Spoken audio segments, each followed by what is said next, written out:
Be be Masuma قم سلام اللہ علیہ کا جو حرم روضہ ہے، تاریخ میں ملتا ہے کہ بہت سارے علماء ہمارے ایسے تھے، یا جو بہت سارے تو غلط کہا میں نے، کچھ علماء کے بارے میں ملتا ہے کہ جب علمی مسائل، علمی مشکلات بہت زیادہ آ جاتی تھی اور علمی مسائل کو حل نہیں کر پاتے تھے تو یہاں پر آ کر بیٹھ جاتے تھے اعتکاف، شرعی اعتکاف نہیں، اعتکاف لغوی، یعنی کیا مطلب، یعنی بیٹھ جاتے تھے حرم میں آ کر صرف حوائج ضروریہ کے لیے، وضو کے لیے، کھانے پینے کے لیے، جو واجب کام ہے اس کے لیے حرم سے باہر نکلتے تھے، ورنہ پورے وقت حرم میں بیٹھے رہتے تھے، ذکر الہی، تسبیح، تقدیس، تحلیل، عبادتوں میں، اور بی بی معصومہ سے توسل اور ان کو وسیلہ قرار دینا، جس کے بعد ان کی علمی مشکلات حل ہوتی تھی۔ واقعہ ایک ملتا ہے ہمیں کہ آپ نے نام سنا ہوگا ایک آیت اللہ العظمہ بروجردی کا، ان کی مرجعیت سے پہلے 3 مراجع کے پاس حوزہ علمی قم کی مرجعیت تھی، ایک آیت اللہ صدر الدین صدر، ایک آیت اللہ سید محمد تقی خنساری، اور تیسرے آیت اللہ سید محمد حجت کوہ قمرئی۔ یہ تینوں بڑے پائے کے عالم، اپنے زمانے کے مرجع تقلید، اور ہر ایک کے بارے میں اگر گفتگو کی جائے تو میرے خیال سے کئی گھنٹے درکار ہیں کہ کیا تقویٰ تھا، کیا زہد تھا، کیا عبادت تھی۔ آیت اللہ صدر الدین صدر کے بارے میں یہی کافی ہے کہ صدر خاندان کے چشم و چراغ ہیں، کہ جن کے گھرانے میں ہر دور میں مرجعیت رہی ہے اور بہت بلند اور پائے کا خاندان ہے صدر خاندان مذہب تشیع میں۔ اسی طرح سے آغا حجت کوہ قمرئی اور آیت اللہ سید محمد تقی خنساری۔ سید محمد تقی خنساری وہ ہے کہ جب دوسری جنگ عظیم کے زمانے میں بارش نہیں ہو رہی تھی، ایران میں قحط آ چکا تھا، تو لوگوں نے درخواست کی کہ آپ آئیے، چلیے نماز استسقاء پڑھیے۔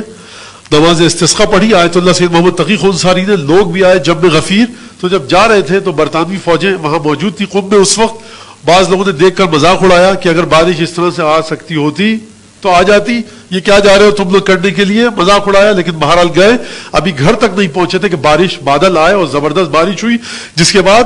بڑے بڑے انگریز افسر آئے تھے آیت اللہ سید محمد تقی خنساری کی خدمت میں، اور آ کر کہا تھا کہ آپ دعا کیجئے کہ ہم ہٹلر کے مقابلے میں، جرمنی کے مقابلے میں ہمیں فتح ہو جائے۔ یعنی تھوڑی دیر پہلے جو کہہ رہے تھے لوگ کہ صاحب آپ کہاں جا رہے ہیں، مذاق اڑا رہے تھے، بارش ایسے نہیں آتی، اقلیمی اور آپ کو جو انوائرمنٹ ہے، جو ویدر ہے، جو کلائمیٹیکل کنڈیشن ہے، اس کے مطابق اگر ایسے ہو رہا ہوتا تو ہر جگہ بارش آ جاتی۔ اب جب انہوں نے یہ واقعہ دیکھا تو پھر اس کے بعد وہ آئے اور کہا کہ ہمارے لیے آپ دعا کیجئے کہ ہمیں فتح نصیب ہو جائے، لیکن بہرحال دعا نہیں کی انہوں نے۔ یہ 3 مراجع تھے۔ آیت اللہ سید صدر الدین صدر کا واقعہ ہے کہ ایک دفعہ بیٹھے تھے گھر میں، صبح کی نماز کے بعد آئے، تعقیبات وغیرہ سے فارغ ہوئے۔ آپ کو پتا ہے کہ حوزہ علمیہ چلانے کے لیے بہت ساری مشکلات ہوتی ہیں، طلباء کی کتابیں، مدارس کے اخراجات، اور یہ جو حوزہ ہے علمیہ ہے ہمارے قم و نجف کے، یہ حکومت سے کبھی کوئی مدد نہیں لیتے۔ مرجعیت کا جو انسٹیٹیوشن ہے ہمارا اور ادارہ جو مرجعیت کا ہے، جتنی بھی بہترین حکومتیں ہوں، ہمارے علماء مراجع ہمیشہ حوزہ علمیہ کو حکومت سے الگ رکھ کر چلتے ہیں، یہ ان کی خصوصیت ہے، اور یہ اپنے آپ کو فنا کر لیتے ہیں، اپنی جان کو برباد کر لیتے ہیں، تباہ کر لیتے ہیں اپنے آپ کو، لیکن حکومت کی طرف کبھی نہیں جھکتے، یہ ان کی خصوصیت ہے۔ ٹکراؤ بھی نہیں کرتے خواہ مخواہی کا کہ صاحب ایک خواہ مخواہی کی چپقلش، تنازع، ہلڑ بازی، لیکن یہ ایک اسی طرح سے لے کر چلتے ہیں حوزہ علمیہ کو کہ ہر طالب علم جب نکلے تو اس کے اوپر سوائے مرجع کا اور سوائے حضرت ولی اثر کے دسترخوان کا کسی اور کا احسان نہ ہو۔ اور اس میں جو تاریخ ہے، بعض باتیں، بہت سارے واقعات ہیں، کس طرح سے بتایا جائے، کیا کیا جائے، اور یہی خاصیت حوزہ علمیہ کی رہی ہے۔ ہندوستان کے جو حوزہ تھا لکھنؤ کا، اس کے واقعات ہیں، نجف کے، قم کے، بہرحال مشکلات تھی بڑی۔ آیت اللہ صدر الدین صدر نے نماز کے بعد بیٹھے، تعقیبات پڑھی اور روزے میں گئے یا گھر پر ہی، اب یہ واقعے میں نہیں لکھا۔ ایک دفعہ جناب معصومہ سلام اللہ علیہ کے روزے کا رخ کیا، کہا کہ بی بی یا فاطمہ معصومہ، ہم لوگ بیٹھے ہیں کسی دنیا کی وجہ سے نہیں بیٹھے، آپ کے جد کے دین کی خدمت کی وجہ سے بیٹھے ہیں۔ آپ حال جانتی ہیں جو میرا ہو چکا ہے، پیسے نہیں ہے کہ جو مدارس کو چلایا جائے، کتابیں، اخراجات، ٹیچرز کے اخراجات۔ ایک چھوٹی سی بات ہے کہ مدارس کا پانی کا بل، بجلی کا بل، گرمیوں سردیوں کے موسم میں کوئلے، لکڑیاں جلانا، ایک عجیب جو قم کی کلائمیٹیکل کنڈیشن ہے بڑی سیویئر ہے، گرمیوں میں 45، 46 اور سردیوں -20، -18۔ ایسی جگہ میں مدارس کو چلانا اور اس کو اس طرح سے بنانا، ایک عجیب اخراجات، کیا کیا جائے۔ اب دیکھیں ایمان دیکھیے آپ جناب صدر الدین صدر کا، آیت اللہ العظمہ واقعی عظیم الشان علماء میں سے، اور ان کی کتاب بڑی مشہور کتاب ہے کہ جو امام زمانہ علیہ الصلوۃ والسلام کے بارے میں سید صدر الدین صدر نے لکھی ہے، جس میں علماء اسلام کے ذریعے احادیث کو جمع کر کے امام زمانہ کے وجود پر گفتگو کی گئی ہے۔ تو حضرت معصومہ سے مخاطب ہوئے کہا کہ بی بی اگر آپ کی مرضی نہیں ہے یہاں پر کہ ہم بیٹھیں تو آپ اشارہ کیجئے، آپ کے دادا کے پاس چلے جائیں، ختم کریں یہاں سے اٹھا کر اپنی دکان کو، اشارہ کیجئے آپ کے دادا کے پاس چلیں اگر آپ نہیں چلا سکتی ہیں تو، یعنی آپ کی مرضی نہیں ہے، اگر آپ پسند نہیں فرمانی ہمارے وجود کو تو حکم دیجئے وہیں چلے جائیں نجف میں، اور اگر نہیں تو پھر کوئی حل فرمائیے۔ اور اس کے بعد تعقیبات میں مشغول ہو گئے، یہ گفتگو کی۔ خادم نے آ کر کہا کہ حضور ایک آدمی آپ سے ملنا چاہتا ہے۔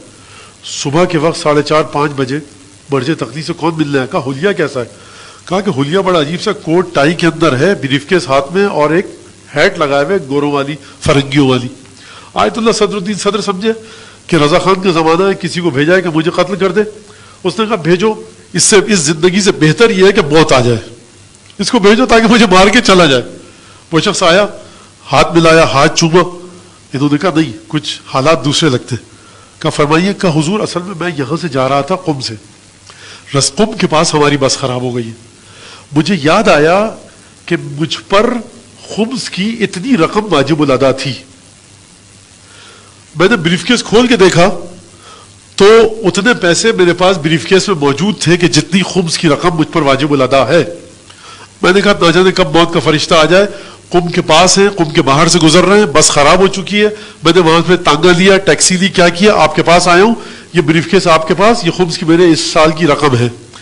آیت اللہ صدر الدین صدر نے جب اس رقم کو گنا تو جتنے پیسوں کی ضرورت تھی وہ پہنچ گئے تھے۔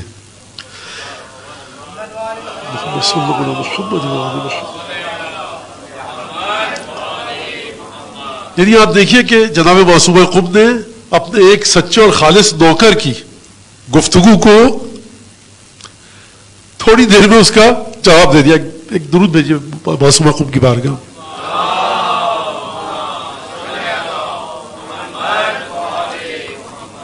تو یہ جو کہا جاتا ہے باب الحوائج، یہ بیٹی باب الحوائج ہے، باپ کی تو بہت آگے کی بات ہے